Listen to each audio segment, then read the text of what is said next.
Mat, sekarang Jakarta udah lain, Mat. Gak kayak zaman kita dulu. Mana-mana pencakar langit, mall di mana-mana, sampai mobil, motor, udah kagak hitung, Mat. Sampai mau jalan aja kita harus lewat jembatan, Mat. Aduh. Ya kalau Jakarta macet, Din, itu lu kagak usah aneh lagi. Jangan bingung.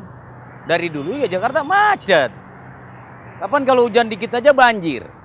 Ya kan? Karena serepannya udah kagak ada, Din. Semuanya di aspal. Lo coba, gua dari rumah biasanya ke pasar, Din, itu cuma 15 menit. Nah sekarang bisa sejam setengah. Lo gue nyebrang aja susah. Iya. No, sekarang lu lihat nih, sini lo. Lu lihat bangunan. Ya kan? Puunan udah jarang. Gedung-gedung banyak, no. Udah rumah udah pada padet. Kadang-kadang gue kepengen gitu, Din, inget zaman dulu lagi kayak kita. Iya, Mat. Jalanan kagak macet, apa-apa murah. Ya kan? Iya. Kemana-mana juga kita gampang. Kagak polusi lagi. Nah kalau sekarang, coba lu lihat. Mat. Apaan sih? Siapa? Itu, orang itu mau ngapain tuh, Mat? Lah, itu kan Siono, Din. Iya, kayak Siono. Lah iya. Aduh, jangan-jangan dia mau loncat tuh, Mat. Jangan dia mau bunuh diri nih anak nih. Jan. Yono, Yon. Jan. Hei, turun lu apaan sih? Lu mau ngapain, Yon? Gua mau mati aja, Din. Gua mau mati aja. Hidup gua nggak ada gunanya. Tiap hari gua berantem di rumah. Istri udah nggak sayang sama gua, anak juga nggak hormat sama gua. Mendingan gua mati aja. Udah, turun. Iya, Jan. Yon, Turun, Yon. Jangan, Yon. Lu kan temen gua, Yon. Turun. Turun, Jan. Istighfar lu nyebut kenapa sih lu? Kayak orang apaan aja. Lu duduk. Gua capek, Mat. Gua capek. Tiap hari gua berantem di rumah. Istri udah nggak hormat sama gua, anak juga udah nggak nganggep sama gua. Padahal tiap hari gua udah banding tulang buat mereka. Lu juga jangan harus mutusin bunuh diri, Yon. Lu tahu nggak orang bunuh diri? Itu jangankan lu masuk surga, Yon. Baunya aja lu bakal dapet. Bener gak, Din? Iya, bener, Mat. Kalau lu ada masalah, lu cerita sama gua sama Udin. Cerita, Yon. Jangan lu pendem sendiri. Biasa orang berumah tangga sih, Mat. Gua juga ngerasain dulu kayak begitu. Sekarang gini aja lo, mendingan lu ikut gua aja deh. Ya, Din. Iya. Ke rumahnya USB. Mungkin nanti dia dapat pencerahan lu dari dia. Siapa tuh USB? USB itu Ustadz Saiful Bahri. Nah Udin juga dulu pernah punya masalah, no. Gua temuin sama dia, alhamdulillah. Sekarang Udin udah ikut ngaji sama dia. Ayo Din, kita anterin aja, Din. Lagi lu apa-apa mau bunuh diri aja lu. Ayo cepet ah. Lu ngapain sih pakai nolongin gua, ngalang-ngalangin gua mau bunuh diri segala? Nah karena lu temen gua, ya gua cegah lah. Nah lagian lu cuman masalah begitu aja, masalah keluarga, pakai mau bunuh diri, bener gak, Din? Gua nggak paham sama lu, Yon. Lu tuh kan udah enak, Yon. Lu udah punya rumah, punya bini, punya harta. Lu udah punya perusahaan. Masa sih lu pakai mau bunuh diri?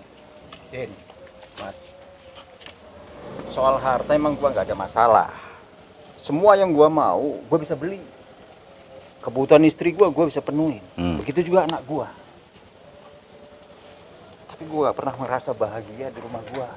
Tiap hari gua berantem sama bini gua.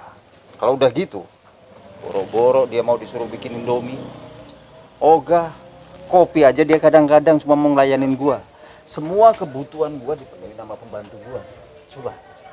Begitu juga anak gua. Dia nggak pernah dengerin gua. Tiap hari makin liar aja anak gua. Jarang pulang. Sekalinya pulang, mabok lagi dia. Stres gua. Duit gua yang banyak itu seolah-olah nggak ada artinya, mah. Nih, lo ngambil wudhu dulu situ.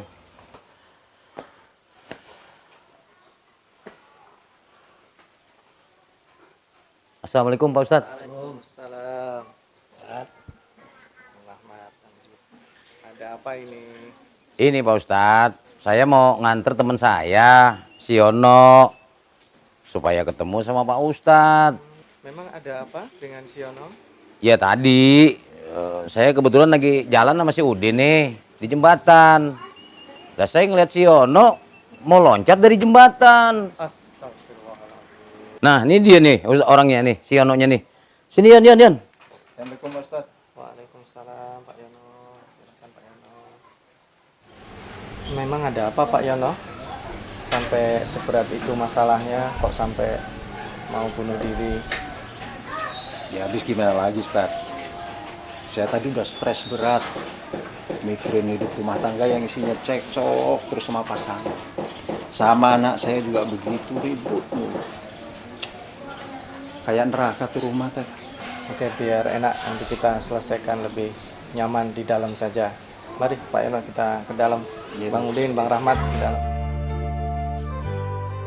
Jadi Pak Yono, Allah SWT pernah ngasih pesan sama kita melalui Al-Quran bahwa rumah yang paling rapuh itu adalah rumah laba-laba. Dalam surat Al-Ankabut Allah berfirman, A'udzubillahi minasyaitonirrajim, Inna ahwanal buyuti labaitul ankabut. Sesungguhnya rumah yang paling rapuh adalah rumah laba-laba.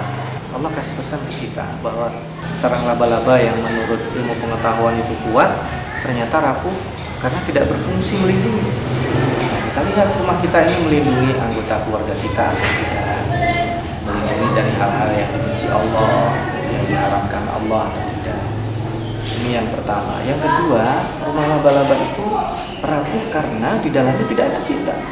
Itu kalau laba-laba dia tidak bisa mendapatkan mangsa, itu dia makan saudaranya, dia makan juga orang tuanya. Nah, maka rumah kita jangan sampai seperti itu. Rumah yang tanpa cinta itu akan rapuh seperti laba-laba. Istrinya, anaknya lebih didekatkan lagi sehingga bisa bersyukur kepada Allah Subhanahu wa taala. Tidak semua orang loh seberuntung Pak Yono. Jadi gitu ya Ustadz. Jadi bahwa kalau orang berumah tangga itu tidak hanya mencukupi kebutuhan dunia aja. Betul. Tapi akhiratnya juga seorang suami harus bisa jadi imam di rumah. Terima kasih Ustaz. Sekarang saya paham apa yang Ustaz bicarakan tadi. Mudah-mudahan insya Allah saya bisa menjalankan. Terima kasih Ustaz sudah memberi nasihat ke saya.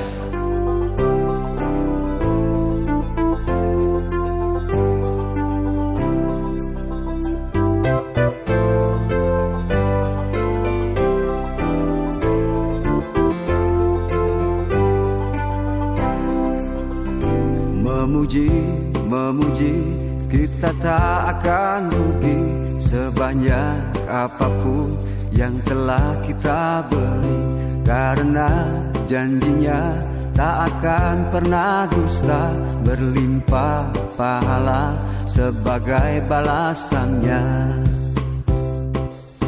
Allah sholli ala